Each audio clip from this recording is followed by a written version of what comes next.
ऐसा ही विचार था आपका भी हमारा भी, लेकिन ये भैया करने कराने वाला तो कोई और है, ना हमारी चलती ना आपकी चलती। और ठाकुर जी ने अपना कार्य अपनी तरह से संपन्न करवाया और इतने दिव्य भव्य रूप से आज वह आपका मनोरथ पूर्ण हो रहा है। ये कथा का जो प्राकट्य है वह हमारे मन की जो इच्छा थी, जो भाव था, उसका प्राकट्य है। ठाकुर जी ने बड़े दिव्य भव्य रूप से कथा को प्रकट किया। आज सवेरे शोभा यात्रा भी हुई, भागवत जी की कलश यात्रा। उस शोभा यात्रा का भी हमने आनंद लिया बड़ी धूमधाम से, आनंद से। और अब वह शुभ घड़ी उपस्थित हो गई है जिसकी प्रतीक्षा हमें लंबे समय से थी। तो हमने तो ऐसे बहुत लोग देखे हैं जो रिक्शा करके रह जाते हैं और उनके जीवन में ऐसा अवसर नहीं आता, लेकिन आप सब बड़े भाग्यशाली हैं कि आप सब लोगों को श्रीमद् भागवत जी की सप्ताह कथा, जो कलयुग में विशेष रूप से जिसकी महिमा वर्णन की गई है, ऐसी कथा का आपको श्रवण करने का अवसर प्राप्त हुआ है। और हम भी बड़े भाग्यशाली हैं जो हमें अपनी वाणी को पवित्र करने का अवसर ठाकुर जी ने कृपा करके दिया है।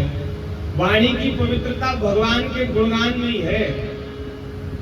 ये जीव जो है संसार की चर्चा करने के लिए, पर निंदा पर चर्चा करने के लिए भगवान ने नहीं बनाई। ये तो भगवान का नाम लेने के लिए, ठाकुर जी के गुणों का गान करने के लिए भगवान ने बनाई है।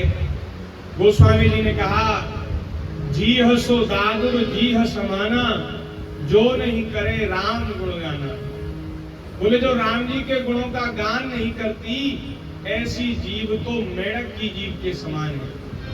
अब चौमासे का महीना चल रहा है, बारिश पड़ती है तो मेढक टिर्र टिर्र करते हैं। आपके यहाँ तो नहीं, हमारे यहाँ खेतों में, जंगलों में बहुत मेढकों की आवाज आती है। दिन भर रात दिन टिर्र टिर्र करते हैं। उनके आवाज करने से किसको लाभ है? ना उनको कोई लाभ, ना कोई दूसरे को लाभ। व्यर्थ ही वे अपनी जीवनी शक्ति को, ऊर्जा को नष्ट कर रहे हैं। ऐसे ही है, संसार की बातें करते रहना, दूसरे की चर्चा, दूसरे की निंदा, संसार की बात, इसमें तो व्यर्थ ही हमारी वाणी परिश्रम करती है।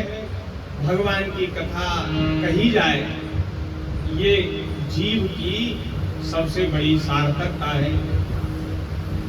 जीह सुता गुर जीह समाना, जीह सुता गुर जीह समाना, जो नहीं करे राम गुण गाना, जो नहीं करे राम गुण गाना। जिन हरि कथा सुनी नहीं काना, जिन हरि कथा सुनी नहीं काना, श्रवण रंध्र अहि भवन समाना, श्रवण रंध्र अहि भवन समाना।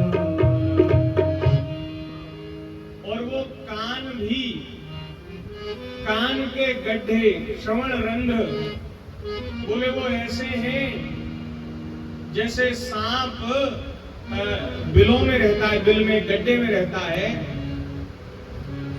और उसमें रह करके वे अपना कालक्षेप करता है। ऐसे बोले कान भी महाराज ऐसे गड्ढे हैं जहां विषधर सर्प रहते हैं। अगर कान भगवान की चर्चा नहीं सुनते, भगवान की कथा नहीं सुनते, तो ये सांप के रहने के बिल के समान नहीं। बोले भाई सांप में तो जहर होता है, विष होता है और वो विष उगलता रहता है। बोले कानों में भी पर निंदा का विष हम लोगों के पड़ता रहता है। दूसरे की निंदा, दूसरे के दोष हम कानों से सुनते हैं। ये कान भी विषैले हो जाते, विषयुक्त हो जाते। इनकी सार्थकता भगवान की कथा सुनने में ही है। तो आज हम लोगों की वाणी पवित्र हो रही है, कान सार्थक हो रहे, धन्य हो रहे हैं और समय की उपयोगिता सिद्ध हो रही है। समय वही सार्थक माना जाता है जिस समय में सत्संग किया जाए।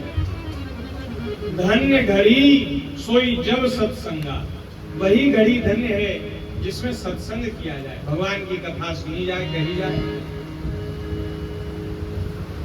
और महाराज हम सब लोगों का जीवन धन्य हो रहा है भगवान की कथा सुनकर कहकर। तो ऐसा सुंदर अवसर भगवान की कृपा से, करुणा से हम सबको प्राप्त हुआ है। 7 दिन की भागवत कथा का आज ये प्रथम दिन है और प्रथम दिन महात्मा की चर्चा होती है। जिस विषय को सुनने के लिए हम बैठे हैं, जिस साधन को करने के लिए हम यहाँ उपस्थित हुए हैं, उस साधन को कहने सुनने का फल क्या है? भगवान की कथा हम सुनेंगे तो भगवान की कथा सुनने से लाभ क्या है? पर इसी को महात्म्य की चर्चा कहते हैं। हमारा किसी भी क्रिया में, किसी भी साधन में तब तक श्रद्धा नहीं होती, विश्वास नहीं होता जब तक हम उसकी महिमा को न जाने। महिमा के ज्ञान के बाद ही वस्तु की उपयोगिता समझ में आती है। जैसे किसी के पास, किसी के हाथ में कोई मणि लग जाए और वो मणि की महिमा को नहीं जानता, मूल्य को नहीं जानता, तो वो तो उसको कांच का टुकड़ा समझेगा, उसको मालूम ही नहीं कि मणि इतनी महंगी है। और जब तक उसको उसकी कीमत नहीं जानेगा तब तक उसकी उस मणि में श्रद्धा नहीं होता। ये तो वैसी है, बेकार का हो तो फेंक दे, उसको फेंक भी सकता है। लेकिन कोई उसको बुद्धिमान व्यक्ति बता दे, भाई अरे ये तो बड़ी महंगी चीज है, बहुत कीमती है, तो तुम्हें कहां से मिल गई? तो जब उसको मालूम होता है कि बड़ी कीमती चीज है तो उसको फिर अपने प्राणों की तरह वो संभाल करके रखता है, क्योंकि उसकी महिमा को जान गया। तो ऐसे ही जब हम भगवान की कथा की महिमा को जानते हैं अथवा किसी भी साधन की महिमा का बोध जब हमें होता है तो हमारी उसमें श्रद्धा हो जाती है। और बिना श्रद्धा के जो सत्कर्म किया जाता है, जो साधन किया जाता है, उसका फल नहीं मिलता। श्रद्धा बिना धर्म नहीं हुई, श्रद्धा के बिना धर्म का आचरण नहीं होता, चेष्टा ही नहीं होगी। तो जब तक श्रद्धा नहीं होगी तब तक साधन का फल नहीं मिलेगा। अब बहुत से लोग बड़ी श्रद्धा करके सुनने बैठते हैं तो उनको विशेष आनंद की प्राप्ति होती है, और जिनको श्रद्धा नहीं, जिनका मन नहीं, जो किसी दबाव के कारण बैठ गए, आ गए, उनको तो 2 घंटे 3 घंटे भारी पड़ जाएंगे। अरे बोले कहाँ आ गए, हम तो न जाने कहाँ जा रहे थे, इतना हमारा काम बेकार हो गया, समय नष्ट हो गया, ऐसे ही सोचेगा। जिसको महिमा का ज्ञान नहीं, श्रद्धा का बोध नहीं, उसके मन में ऐसी बात आएंगे। और जो समझेगा कि आज हमारे ऊपर भगवान की बड़ी कृपा हुई है, देखो कहाँ हम लोगों का कोई साधन था, पुण्य था, लेकिन ठाकुर जी ने कृपा करके आज हमें भगवान ने अपनी कथा सुनने का सौभाग्य हमको प्राप्त कराया है। भगवान की कथा के रूप में स्वयं भगवान ही आज हमें प्राप्त हो गए, क्योंकि नाम रूप लीला धाम ये चारों एक ही है। भगवान में और भगवान की लीला में, कथा में भेद नहीं, भगवान में और भगवान के नाम में कोई भेद नहीं। तो कथा के रूप में स्वयं श्री कृष्ण आज हमें प्राप्त हो गए। ऐसा किसी के मन में जब विश्वास हो, श्रद्धा हो, तो उसको तो बड़ा सुख मिलेगा, बड़ा आनंद आएगा। और भागवत जी में भी कहा गया है, तेनेयम वांगमयी मूर्ति प्रत्यक्षा वर्तते हरे। ये भागवत जी भगवान श्री कृष्ण की मूर्ति है, प्रतिमूर्ति है, साक्षात भगवान श्री कृष्ण है। इनका सेवन करने से, इनका दर्शन करने से, इनका पाठ करने से, इनका श्रवण करने से ये सभी पापों को तत्काल भस्म कर देने वाली है, नष्ट कर देने वाली है। ऐसी भागवत जी की मंगलमयी कथा है। जब भगवान श्री कृष्ण इस धराधाम का त्याग करके अपने परम धाम में पधार रहे थे, उस समय उद्धव जी ने भगवान के चरण पकड़ लिए, क्योंकि उस समय भगवान के पास ही थे उद्धव जी। उद्धव जी भगवान के बड़े अंतरंग सखा हैं। तो भगवान ने जब परम धाम गमन किया तो उद्धव जी ठाकुर जी के पास ही थे।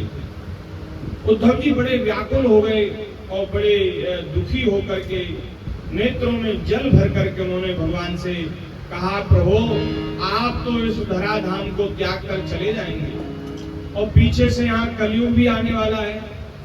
जिस दिन भगवान ने पृथ्वी का त्याग किया उसी दिन कलयुग आ गया। तो कलयुग जो है वो तो उसमें तो बड़े दोष हैं। उन कलयुग के दोषों से बचना बड़ा कठिन है। तो मुझे महाराज आप कृपा करके ये बतावें कि जब आप चले जाएंगे, कलयुग का बोलबाला पृथ्वी पर हो जाएगा, तो आपके भक्तों को अवलंबन क्या होगा? किसका आश्रय लेकर के आपके भक्त संसार सागर से तर जाएंगे? ऐसा कोई साधन तो बताइए। तो ठाकुर जी विचार में पड़ गए, सोच में पड़ गए। बोले भाई बात तो ठीक है, मेरे भक्तों के लिए कुछ ना कुछ आश्रय तो होना ही चाहिए। तो उस समय विचार करते हुए भगवान अंतर ध्यान हो गए और श्री ठाकुर जी अंतर्धान हुए और श्री भागवत जी के रूप में भगवान प्रकट हो गए। बोलिए भक्तवत्सल भगवान की जय हो, श्रीमद् भागवत भगवान की जय। तो भागवत जी ठाकुर जी अपने स्वरूप से द्रोहित हुए और भागवत जी के रूप में प्रकट हो गए। तेनेयम वाङ्मयी मूर्ति प्रत्यक्षा वर्तते हरि, तिरोधाय प्रभो प्रविष्टोयम श्रीमद् भागवतारणमम। ठाकुर जी तिरोहित हुए और भागवत जी में प्रवेश कर गए। भगवान ने कहा कि हे उद्धव, ये भागवत जो है मेरा ही स्वरूप है। कोई युग हो, चाहे सतयुग हो, त्रेता हो, द्वापर हो, कलयुग हो, किसी भी युग में जन्म लेने वाला जीव भागवत का आश्रय ले ले तो फिर महाराज उसको सारे युग सतयुग हैं, उसके लिए सारे युग सतयुग हैं। कलयुग फिर उसको बाधा नहीं पहुंचाता।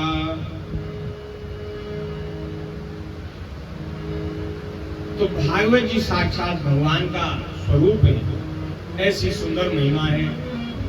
तो ऐसा समझ करके हमें बड़ी श्रद्धा करके और यहाँ बैठना चाहिए और बड़े प्रेम से, बड़े भाव से श्रवण करना चाहिए।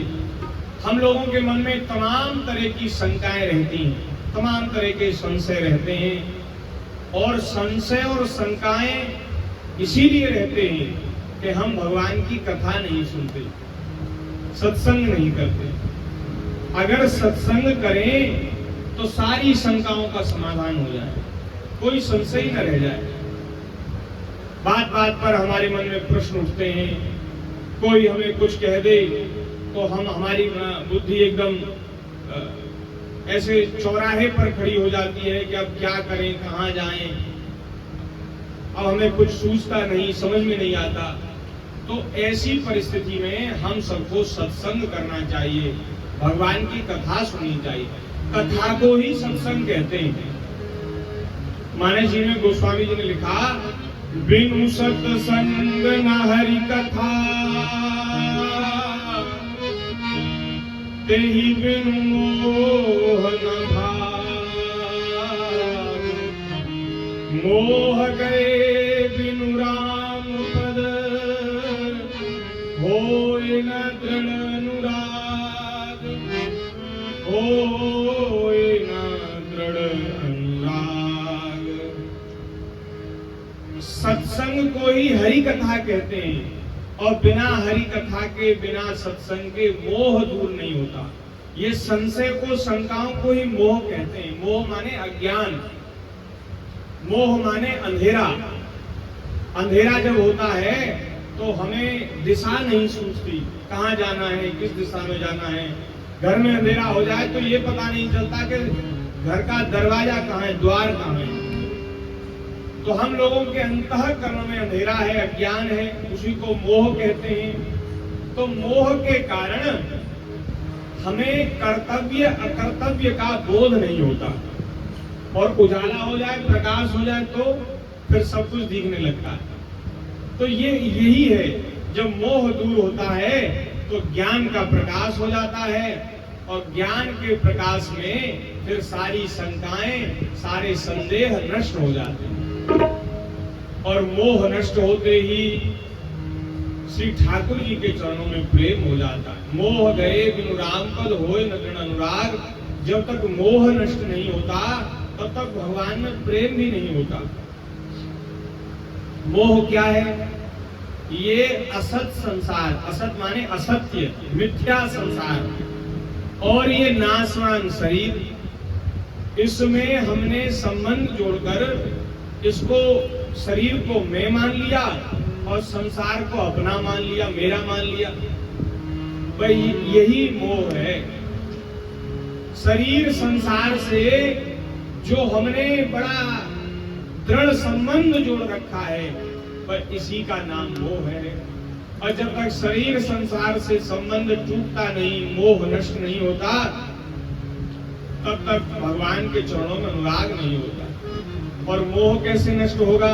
भगवान की कथा से, सत्संग से। इसलिए हम सब लोगों को जीवन में सत्संग की बड़ी आवश्यकता है, बहुत आवश्यकता है।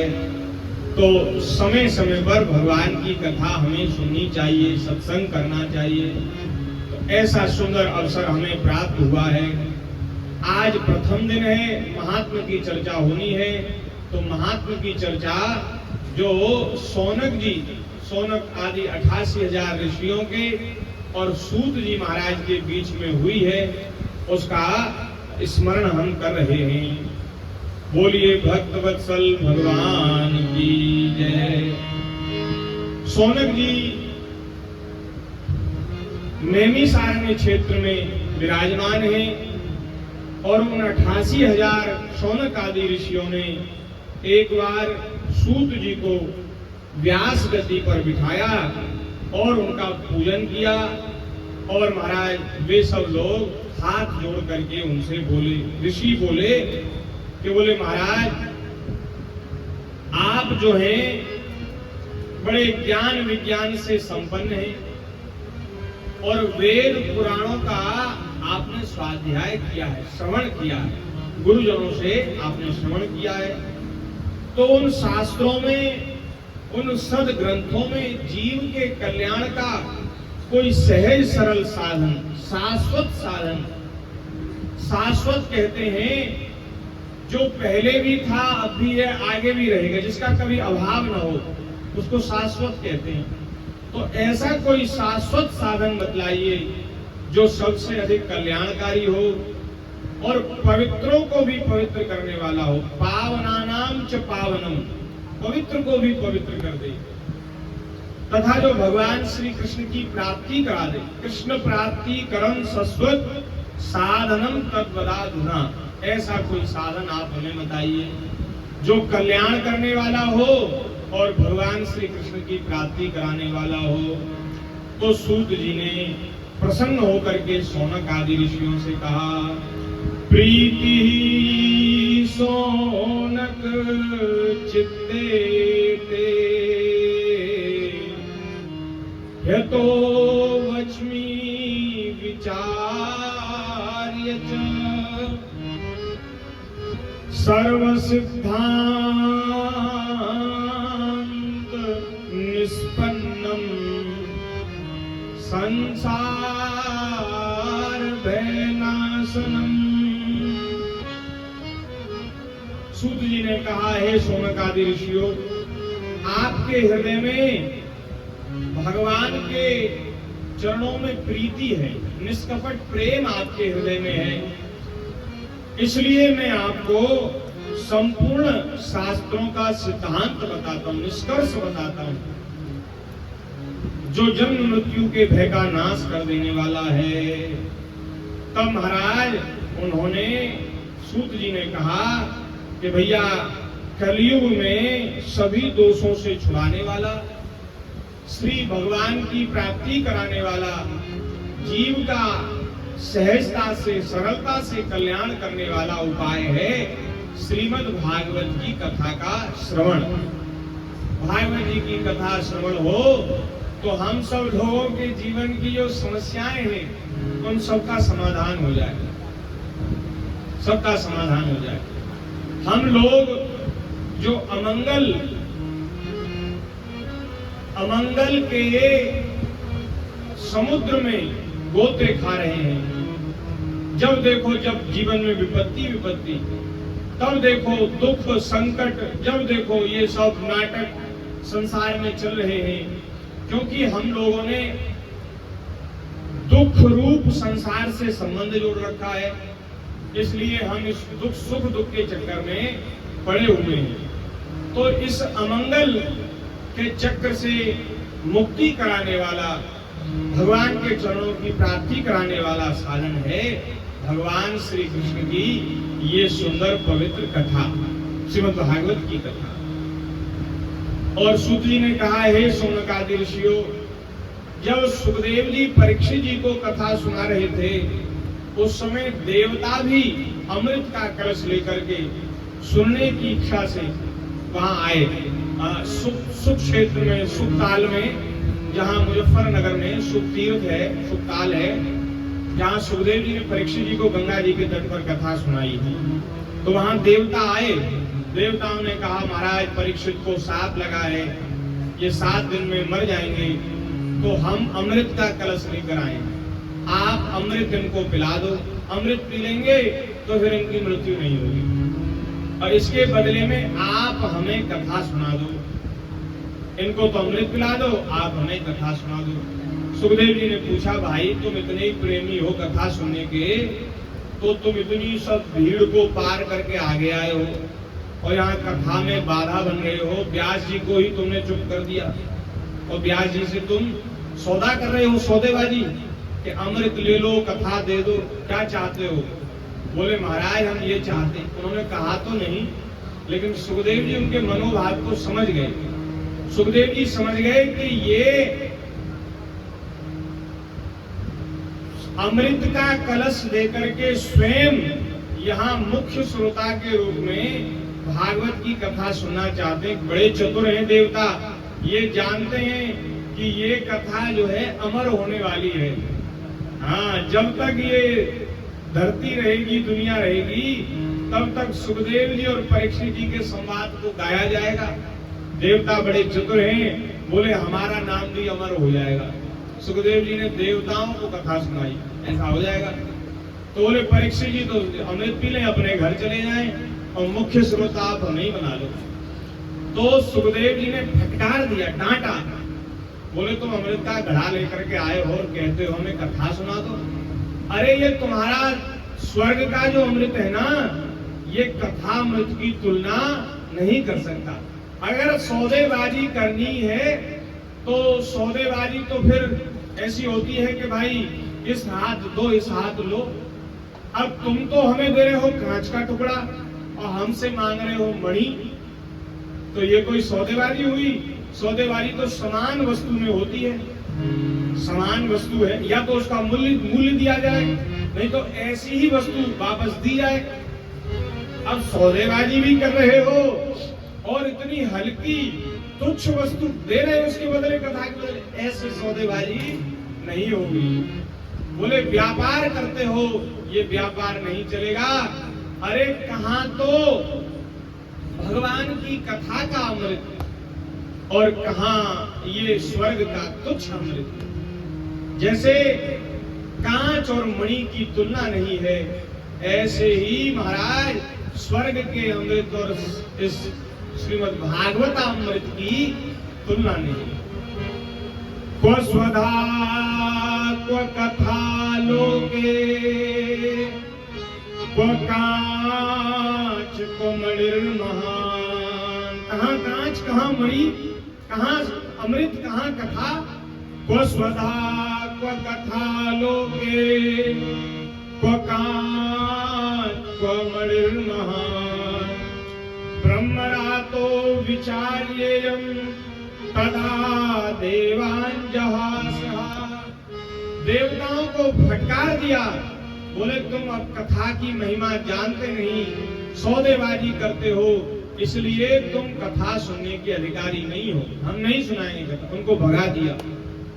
जो सौदेबाजी करे, कथा को किसी दूसरी वस्तु से तोले, वो न सुनने के अधिकारी न कहने के अधिकारी। कथा तो कथा के जैसी तो कथा ही है, और कोई दूसरा साधन, संसार की कोई दूसरी वस्तु इसकी तुलना नहीं कर सकती। जो कथा देवताओं को भी दुर्लभ है, देवताओं को भी नहीं मिली, और वो कथा आज हमें मिल गई। कैसी ठाकुर जी कृपा है। बोलिए भक्त वत्सल भगवान की जय जय श्री राधे। देखो, स्वर्गीय जो अमृत है, स्वर्ग का अमृत, उसकी भी बड़ी महिमा है। अमृत प्राप्ति हुई समुद्र मंथन से। आगे कथा आएगी, देवताओं को अमृत की प्राप्ति हुई समुद्र मंथन से, और समुद्र मंथन में महाराज बहुत श्रम करना पड़ा। ऐसे नहीं मिला अमृत। अमृत की प्राप्ति के लिए बड़े पापड़ बेलने पड़े। भगवान के 4 अवतार अमृत की प्राप्ति के लिए हुए। 4 बार अवतार लेना पड़ा ठाकुर जी को अमृत की प्राप्ति के लिए। सबसे पहले भगवान ने मंदराचल को उठा करके ले गए समुद्र में। ठाकुर जी ने स्थापित किया। वो मंदराचल पर्वत किसी से उठता ही नहीं। समुद्र को मथने के लिए मंदराचल की मथानी की जरूरत पड़ी, तो भगवान ने मंदराचल को समुद्र में स्थापित किया। अब महाराज वासुकी नाग से उस मंदराचल का मंथन, वासुकी नाग को रस्सी बनाया गया, उससे मंथन करने लगे। एक तरफ देवता लगे, एक तरफ दैत्य लगे, और बीच में महाराज मंदराचल। तो अब जैसे ही मंथन होने लगा, तो मंदराचल पर्वत अपने भार के कारण समुद्र में डूबने लगा। देवता बोले महाराज कैसे हो, इसका आधार तो कुछ होना चाहिए, तब तो ये रुके, समुद्र में नहीं तो डूब जाएगा, कैसे मंथन करें। तो भगवान ने उस समय कच्छप अवतार लिया, कछुआ बन गए ठाकुर जी। हाँ, और कच्छप रूप में भगवान मंदराचल के नीचे विराजमान हुए, अपनी पीठ पर मंदराचल को धारण किया। 2 अवतार। तीसरा अवतार हुआ धन्वंतरी के रूप में, जब अंत में तमाम तरह की बड़ी बहुमूल्य वस्तुएं निकली। घोड़ा निकला, हाथी निकला, ऐरावत नाम का हाथी निकला, कौस्तुभ मणि निकली, कामधेनु गाय निकली, और महाराज असुरों को प्राप्त हुई कई चीजें, और लक्ष्मी जी निकली समुद्र मंथन से। और सबसे पहले तो विष निकला, उसको शंकर जी ने पिया। पूरे संसार पे आफत आ गई विष के कारण। अब फिर शंकर जी ने पिया, तो सबसे अंत में अमृत निकला। इतना परिश्रम हुआ, और अमृत लेकर के आए धन्वंतरी भगवान। भगवान का अवतार है धन्वंतरी रूप में। तीसरा अवतार भगवान का हुआ। और जब अमृत को असुर लेकर के भाग गए, तो उनसे छुड़ा करके उनको महाराज छल करके मोहिनी रूप में भगवान प्रकट हुए, और उनसे छल किया, देवताओं को पिलाया। तो भगवान के 4 अवतार अमृत के